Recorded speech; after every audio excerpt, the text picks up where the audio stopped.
Matt, I came in the traditional route. I didn't want to throw you off today. Thank you. None of this walking into the regular entrance. Anyway, welcome everybody to the State Department. Happy Tuesday. Very quickly, just one thing I wanted to mention at the top, and then I'll move to your questions.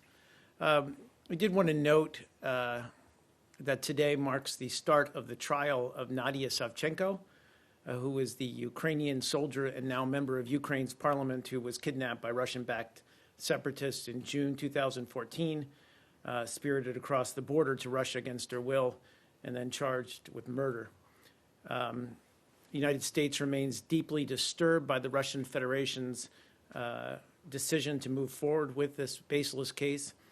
We believe the only true justice would be to dismiss the charges immediately and return Nadia Savchenko to her Ukrainian home, which is a commitment that Russia made when it signed the Minsk agreements. With that, I'll turn it over to your questions. Well, wait a second, just very briefly on that. Yeah, please. Is that really, I didn't realize the Minsk commitments spoke of people by name. It's the release of all Ukrainian hostages it is holding. Right, so Oleh Sentsov, Alexander Kolchenko. Correct me if I'm wrong, though. Does Russia regard her as a hostage or a prisoner who's on trial? I'm sorry? Prisoner of war. Russia regards her as a prisoner of war. I'm not sure what the Russians term her as, but Well, I think is it's it your considered understanding is it your understanding that the Russians agree that she is covered under that part of the Minsk agreement?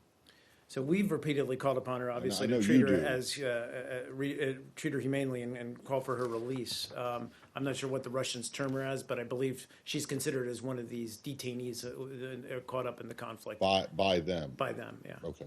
My understanding. Okay. That's wrong. All right. I want to go to something else. Last week, I believe it was Wednesday, the 16th, but it may have been Tuesday or Thursday. But anyway, last week, Al Hayat reported that General Allen was going to be stepping down. And at the time, officials around town were saying that he has not told anyone that formally or even informally, for that matter. I guess maybe informally, but that he hadn't informed people. Well, there's another report today, same thing, saying that he's stepping down. So I'm just wondering, has something changed? Has he now informed people in this building to whom he directly reports that he is going to be leaving? I can say that General Allen remains focused on his duties at the State Department, which is coordinating the coalition efforts against ISIL, and we don't have any personnel announcements to make regarding his future. He remains at work. Okay, but the answer to my question, has he told people that he's going to be leaving? Again, he's still in the job. He's focused on anti-ISIL coalition efforts. You're asking me to confirm. It's a simple yes or no question. I don't think it's that hard. And I think it is in the sense that you're asking me to say what internally may be going on, and I'm not going to speak to that. I'm just going to say that we have no personnel announcements to make. Well, when does his term end? Well, he took the job originally for 6 months, and he's been continuing in his efforts. But I don't know when his exact tenure is over. I think it's ongoing. Well, I don't know. There's not a deadline to it, is my understanding. He's been on the job for 1 year on the 13th of That's this correct. month. But so. That's correct. Yeah, you're absolutely right. Okay, so that would be like a year, right? That's right. Okay. Can we move on to We something sure can, else? yeah. Okay. Can I ask a couple of questions on the Palestinian-Israeli Sure. issue? Tensions are rising. The Israelis today killed a woman under the pretext that she was wielding a knife, but apparently there was no knife. There was a lot of videos that showed otherwise and so on. They also closed all doors, and they closed the West Bank and Gaza completely because of Yom Kippur. Do you have any comments on that? I'm not aware. You referred to the video. I'm not aware of that. I haven't seen that report, so I can't really speak to that particular incident. But obviously, we remain deeply concerned by the ongoing violence and the escalating tensions, as you just said, surrounding Temple Mount or Haram el-Sharif. We obviously condemn all acts of violence. We want to see tensions reduced. We want to see both sides, all sides, frankly, exercise restraint, refrain from provocative actions and rhetoric, and preserve unchanged, the historic status quo. Does that include the non-changing of the status quo? Does that include the names of the streets? Because the Israelis today gave Hebrew names to all the Arabic names in East Jerusalem. Are you aware of that, or do you have any comment on that? I'm not aware of that. I'd have to But look that would into that. that would also be included in the non-change, right? Again, that's where we've stood on this, policy-wise. I don't know about the specific name changing that you mentioned, so I'd have to look into that. And I have just a couple more Please, go ahead. on the Palestinian issue. It's also reported that Mahmoud Abbas, the Palestinian Authority president, is going to, next Wednesday when he speaks at the General Assembly, is going to absolve the PA from any commitments to the Oslo Accords or to any kind of security arrangements with Israel. Are you aware of that, or would you advise him against doing such a thing? I'm not aware of that. Certainly, I don't want to, not for me to predict what he may or may not say when he speaks at the UN. Overall, we want to see, as I said, both sides show restraint, calming intentions, and both sides pursue actions that we frankly feel create a climate that can lead back towards some kind of negotiated settlement. And finally, the Israelis also said that if he does that, if he considers all agreements null and void, then they may not allow him back into Ramallah. Are you aware of that, or would you advise the Israelis against such a step? Also not aware of that, but look into all of these. But frankly, Saeed, speaking generally, our position hasn't changed on any of this. As I said, we want to see reduction in tensions. We want to see actions by all sides that create the kind of confidence, create the kind of atmosphere where we can see return to settlement talks. Can we stay in roughly the same topic? Please, go ahead. I just wanted to follow up on the question that I asked and was answered in a TQ on UNRWA. Yes. Have you heard back from UNRWA yet? Because there's more allegations today. I don't. I'll look into it, Matt. I'll take the question. I apologize. Okay. Because I'm curious to know if they have let you know, since you are such a major donor to them, if they have let you know at least what the status of the ongoing investigation is, if there is It's a one. legitimate question. And then there's another one, which is about comments that President Abbas made apparently a day or so ago about welcoming blood spilled in Jerusalem. Have you seen those? Do you know anything about that? No, and again, I would just chalk that up to what I just said, which is those kinds of comments in general are not what we feel are conducive to creating the kind of climate we believe is we want to see for return to negotiated settlement. Okay, and in terms of this specific issue, do you know yet what Secretary Kerry has planned for in terms of meetings next week, or is that just not set yet? Not set yet. I mean, his schedule's still in flux. Certainly, broadly speaking, he'll talk about Middle East and obviously seek to have as many meetings as he can on this issue as well as others. But I don't have anything to confirm at this point. We'll get into that as we get closer to the weekend. Please, sir. Secretary Kerry, just when he made his remarks after the Indian summit, said that his understanding is that the Russian forces at Latakia, the new aircraft there, appear to be postured for force protection for that base itself. But we've been hearing from independent experts that the nature of the planes that Pentagon officials say are there seem to be ground attack aircraft in large numbers. It would seem the other experts are saying that they could be postured for offensive operations. So I was wondering if you could talk just through the difference between what Secretary Kerry seemed to be implying and what we're hearing elsewhere. Also, Jane's intelligence review says that Russians appear to be preparing to occupy 2 more bases just to the north of Latakia, the Istamo weapons storage complex and the Al Sanobar military complex. Right. Any other military analysis that you can offer if you have? That's right. Bring up the map shortly. No, obviously, I'm not going to parse the Secretary's words. I think what he was speaking to was that the level and type of material or equipment, including aircraft that we've seen, is talking about protection for their deployment at an airbase, but certainly what's in that airbase and what their function is or what their goal is remains to be determined. So in a way, what we've seen, what the Secretary was saying is that we've seen a level of that's commensurate with the type we'd see for force protection. But that said, we have seen a considerable buildup, and the Secretary spoke to that just shortly ago, and that is certainly of concern to us. But as to the other, I'm sorry, just to finish, but as to the other areas or other air bases that you cited, I don't have any more information to provide on that. Okay, so he was just talking about the one at Latakia? It's my understanding, yes. Okay. So are you confirming, or you don't know on the number of aircraft? Is it 28? I don't, and I wouldn't necessarily confirm that. I'd refer you to the Pentagon on that. Please, go ahead. On Libya, the UN finalized the agreement and they presented it to the Libyan parties to form a unity government. Do you have any reaction to this development? Well, I do. Obviously, it was a late, almost last-minute development, but certainly we welcome the completion of the final text of the proposed Libyan political agreement. And this comes after months of intensive negotiations that were brokered by UN Special Representative to the Secretary General, Bernardino Leon. This final document, we believe, represents obviously very intense efforts of all Libyan parties to reach a solution that's inclusive, durable, representative. Now it's up to all these parties to approve the agreement so that a government of national unity can actually be formed and begin the hard work of restoring peace and security in Libya. So promising, certainly, still a lot of hard work to be done. But this is something we've been calling for over many months. We want to see that, as I said, the government of national accord to be formed. We believe it's in obviously the long-term interest of Libyan people. Thank you. Please go Change ahead, sir. topic. Saudi Arabia.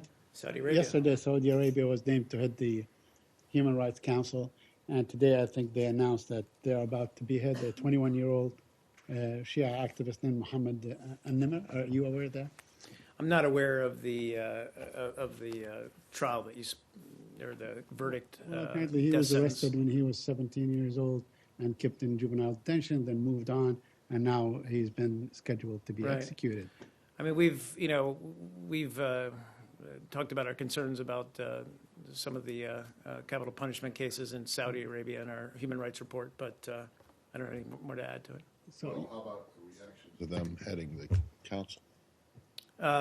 Again, I don't have any comment. I don't have any reaction to it. I mean, frankly, it's, we would welcome it. We're close allies. Do you think that they're an appropriate choice, given, I mean, how many pages does Saudi Arabia get in the human rights report annually? I can't give that off the top of my head, Matt. I can't either, but let's just say that there's a lot to write about Saudi Arabia and human rights in that report. I'm just wondering if you think that it's appropriate for them to have a leadership position.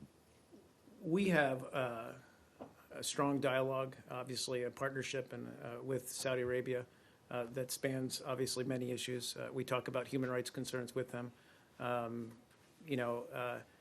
As to this leadership role, we hope that it's an occasion for them to look at human rights around the world, but also within their own borders. but you said that you welcome them in this position. Is it based on improved record? I mean, can you show or point to anything where there's, a sort of stark improvement in their? I mean, we have an human rights ongoing record? discussion with them about all these human rights issues, like we do with every country. We make our concerns clear when we do have concerns, but that dialogue continues. But I don't have anything to point to in terms of progress. Would you welcome a decision to commute the sentence of this young man? Again, I'm not aware of the case, so it's hard for me to comment on it. Other than that, we believe that any kind of verdict like that should come at the end of a legal process that is just and in accordance with international legal standards. Sure. Do you have any comment on this American woman from Texas who's been suspected as being investigated in China, spying? I do. You're talking about Sandy Phan-Gillis, yes. Well, she's currently, as you noted, being detained by the Ministry of State Security in Nanning, Guangxi in southern China. The U.S. consulate in Guangzhou has been providing consular assistance to her since her arrest on March 20th. We obviously are monitoring this case very closely. We've been to visit her 6 times since her arrest. And we've raised her case with Chinese government officials on multiple occasions at a very senior level. And in fact, my colleague at the White House just said that the White House had also raised it with the Chinese Foreign Ministry and have not received what we believe to be an adequate response about the charges against her. So we're closely monitoring her situation. We're obviously closely monitoring her health in particular. We've raised issues regarding her health with Chinese authorities when appropriate to make sure she's receiving necessary care. Please. Do you have any comment on reports that she was moved from house arrest into a detention center just a few days before President Xi's visit to the United States?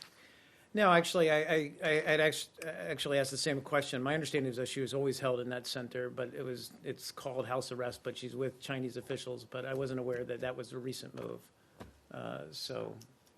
Obviously we have concerns about really the case in general and the fact that she's being held. And we're looking for, frankly, the reasons why. Couple on Japan, please. Yeah. Japan, their new security bill, is that going to change your relationship with Japan? And if so, can you talk about how and how it might impact your interactions with the Japanese government? Well, first of all, let's start with the obvious. Japan's demonstrated over the last 70 years that it has an abiding commitment to peace, democracy, and the rule of law. We would welcome, or we do welcome, Japan's ongoing efforts to strengthen the alliance and play a more active role in regional security, as well as international security issues and activities. So we believe this new security legislation and the recently revised guidelines for U.S.-Japan defense cooperation certainly support that. Slightly different topic. Yeah, sure. Their foreign minister recently visited Moscow, and there's talk or reports at least of President Putin visiting Japan sometime early next year. Is that consistent with what you said before about this now's not being the time for business as usual with Russia? Sure. I'm not aware of those reports. So I don't know what this visit or travel is about. I don't know the reasons behind it. We've been very clear in saying that we don't believe that it's time for business as usual with Russia, given their behavior in eastern Ukraine, where they still have not met all of their Minsk agreement commitments. That said, as we've said before too, there are issues on which we need to cooperate and work with Russia on, and we do so. So it's about to a certain extent, compartmentalizing. Obviously disagreeing strongly where we disagree strongly, and maintaining that posture, but also where we do have to seek their cooperation, we do so and discuss things. Is that it? Can I go back Please, to sir. Syria for a minute? Yeah.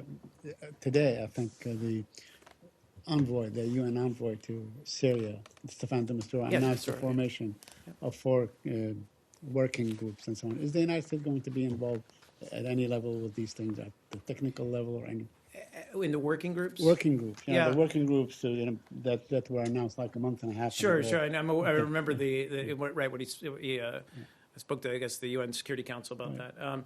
We've supported this process going forward. I don't know what our particular role is within these working groups.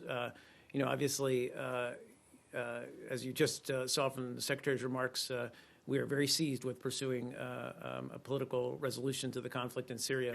I think we're pursuing that goal through a variety of methods, but certainly we support de Mistura's work in that regard. Seeing how these working groups must include all Syrians and including all the different opposition groups and so on, is Ambassador Ratney working with the opposition to sort of maybe convince them, cajole them into joining these working groups? Is it safe to assume sure. that you are trying to make a case for that? Certainly Michael Ratney has been on the road quite a bit, obviously working with or talking to many of the parties who are involved in Syria, but certainly working with de Mistura closely. we're supportive of de Mistura's plan. We obviously, I can't speak to what our exact role is in terms of the working groups in answer to your question, response to your question. But, we're obviously seeking, and we'll seek in New York next week to pursue, the potential for moving the peace process forward. And are open to, frankly, creative ways to do that. Is that it, guys? Thank you. Thank you.